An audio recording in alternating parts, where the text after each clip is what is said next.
Hey guys, hope you're doing well. Today I thought I'd give you an update on my high-tech aquascape. I had some problems with my CO2 setup and this has caused an imbalance in the aquarium.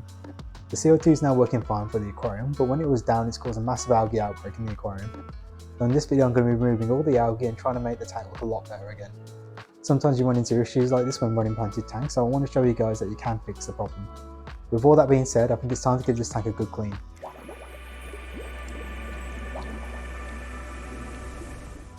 So here's my Aquascape about 4 months after it's been set up. Like I mentioned earlier in the video, I had some problems with my CO2, so it's caused the whole tank to become really imbalanced. This then caused the scape to have some massive algae problems. The algae types I've been seeing growing is green spot algae, black bush algae and thread algae. The best way to prevent this algae from growing back is to find out why it's been growing in the first place.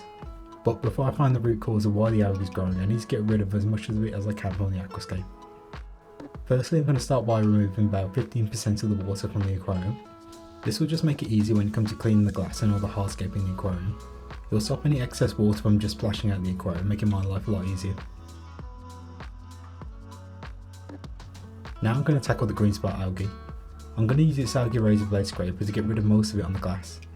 This is a really hard algae to remove as it grows really hard structures as it grows.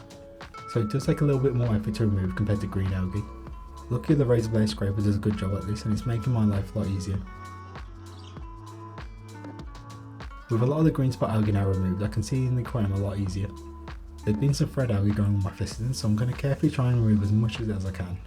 This moss has grown quite a lot, but it still hasn't fully secured down to the wood, so I'm just being a little bit careful when I'm doing this. I'm going to go back and try and clean the back of the aquarium, just get rid of the green spot algae that's been growing on the glass.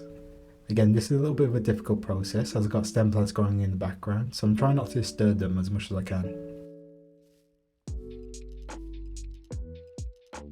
When using an algae razor blade scraper, you've got to be careful when you're near the silicone of the glass.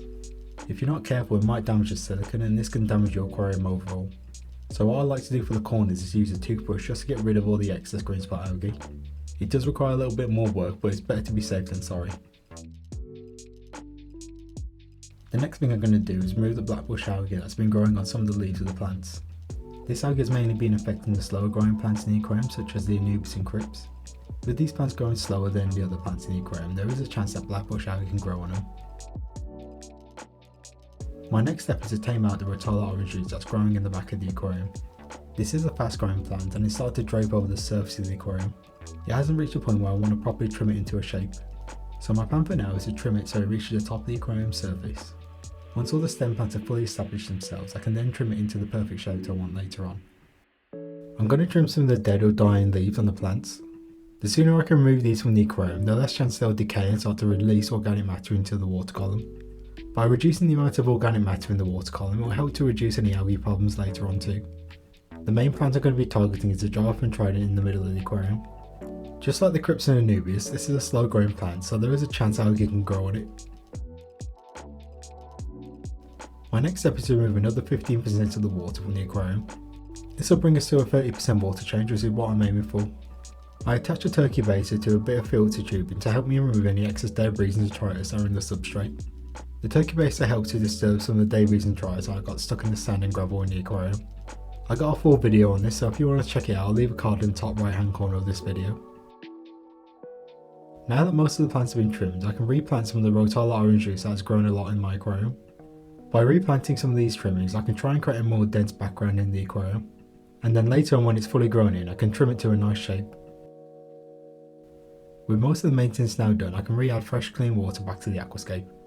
I try and keep my water at room temperature when I'm re-adding it to the aquarium just so it doesn't stress out the fish or shrimp. Water changes are super important in a planted tank as it helps to remove any excess nutrients that are in the water column. And this is what's going to help you prevent any excess algae buildup in your planted tank. The tank's now full of water and is looking a lot better. The water is looking a little bit cloudier right now, but that's just because there's some debris and detritus that are floated up into the water column. And once I turn on the filter, it'll start to remove all these particles from the water and it'll look a lot clearer later on.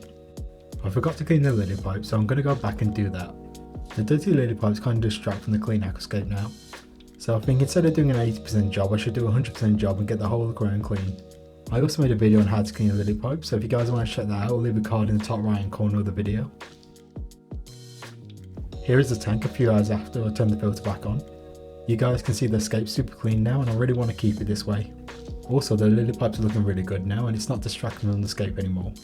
So I've got a few steps on how I want to try and reduce algae in my aquascape. The first thing I'm going to do is increase the CO2 level to 1 bubble per second. This will help to increase the amount of CO2 in the water column and hopefully prevent any blackbush algae from growing. My next step might be a little bit of a risk, but I'm going to increase the amount of fertiliser I'm going to be using. At the moment I'm dosing about 5 ml of Tropica specialised fertiliser twice a week. I'm going to increase this to 3 times a week. I'm hoping this will increase the amount of phosphorus in the water column, which will help to reduce the growth of green spot algae. My last step is to reduce the amount of lighting in the aquarium. At the moment the light intensity is about 60% and my plan is to reduce it to 50%. At about 60% intensity there's about 1050 lumens. When I switch it over to 50% intensity there should be about 875 lumens. I'm hoping the lower light will start to reduce the amount of thread algae growing on my mosses. So these are going to be my 3 steps in trying to reduce any algae outbreaks in my aquascape ever again. I'll make a follow-up video in a few months time to see if these steps actually worked. As I said in the start of the video, not every aquascape goes perfectly, so sometimes you make mistakes and we just got to figure out how to fix them in the long run. As you guys can see, there's a lot less algae and the whole tank's looking a lot cleaner now. Like I mentioned earlier in the video, sometimes aquascapes don't go perfectly from the start, so this is my way of fixing it and hopefully it'll get better in the future. So I hope you guys enjoyed this update on my high-tech aquascape. If you did, give this video a like and subscribe to the channel to see more update videos on the scape.